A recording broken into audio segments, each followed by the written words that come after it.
bodybuilding competition. And it's something I've never done, and something that, not 100%, but something I think I'm going to try my hand at. I think bodybuilding is a great transfer over from strongman. And so I'm watching him on Instagram. I see him doing the pose. And I swipe left. I know it was swiping to the left. And he goes through some compulsory poses. And he's going pose to pose, transitioning, and I'm thinking, this is a hoax. It's a joke. Eddie Hall's not seriously considering entering competition. And so he's spreading the wings, doing the lat spread, and he's being very funny and comical. And so I'm thinking the entire time, this is a joke. And so he's doing the side chest pose, and he's rowing the boat. Let's row our boats. I'm Eddie Hall. I'm getting ready for the side chest. Yay! And so he spreads the lats, and you see, there's not much difference. They're not getting very wide in comparison to the wide waist.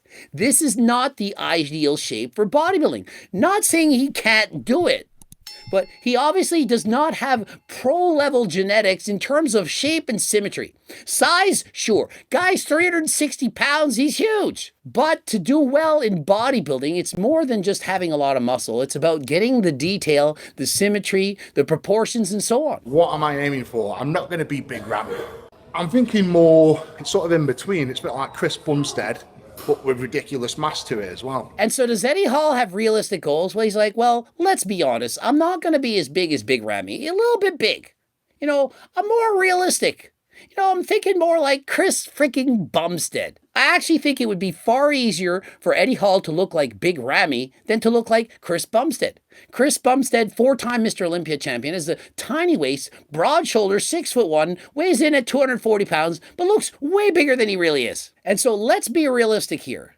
Eddie Hall right now at 360 pounds, despite having a six-pack, that's right, he has really developed abs, is above 25% body fat. You're thinking there's no way he's got abs. Yes, but have you seen the rest of his physique?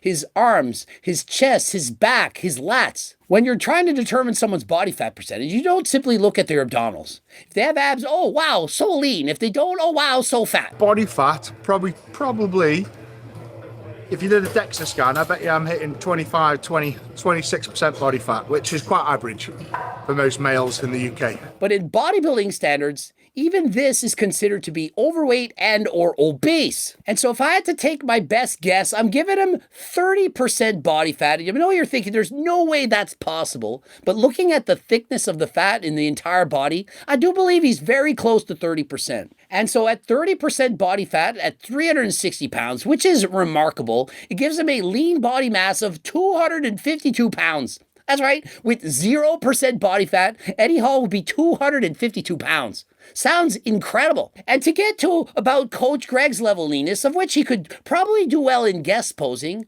give him 8.5%. And so for Eddie Hall to get about as lean as Coach Greg, which would allow him to be in guest posing shape, wouldn't be shredded, but certainly respectable on stage, he would have to weigh close to 275 pounds, minus water and so on to get dehydrated. And so probably a little bit under 270. And so he has about 90 pounds to lose.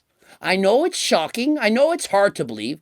But for Eddie Hall to compete in bodybuilding and to look incredible on stage, probably have to lose 90 plus pounds. You know, I've done the strongman, done a bit of boxing.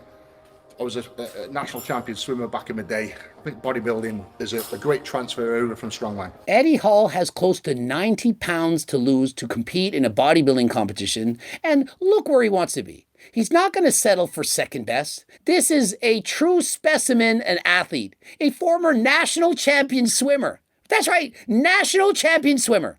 Guy's the world's strongest man, competed in boxing against Thor the Mountain. But to compete in a bodybuilding competition after eating anything and everything for years, well, that is a very difficult challenge. Not only is he going to suffer, have no energy, feel like garbage, also mentally, what is he going to feel like once he regains the weight? But we're talking about Eddie Hall, and this guy, he is a true athlete, and I do think if anyone can do it, that Eddie Hall certainly want to be one of those guys. I'm going to do a big bulk, so I'm going to blow up, get all my muscles big and juicy again.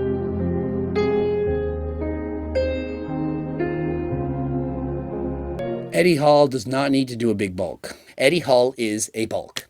This is the definition of a bulk. This is not what you should look like when you begin a bulk. This should be the end point of the bulk. When your body fat is above 25%, you are considered to be overweight and or obese. And adding on more body fat is not going to help you to build more muscle. It's in fact going to hurt you. When you get too big, too unhealthy, too much body fat, it's not good for your health. Does Eddie Hall look healthy? When you're 360 pounds, what toll is that going to play on your heart? Is bodybuilding inherently unhealthy? No. Losing weight, doing cardio, lifting with weights, building muscle, getting in shape, it's not unhealthy. Perhaps dieting to extremely low body fat percentage, yeah, it's not good. And if you're using performance enhancing drugs, in particular if you're abusing them, well, that's also not good. Hopefully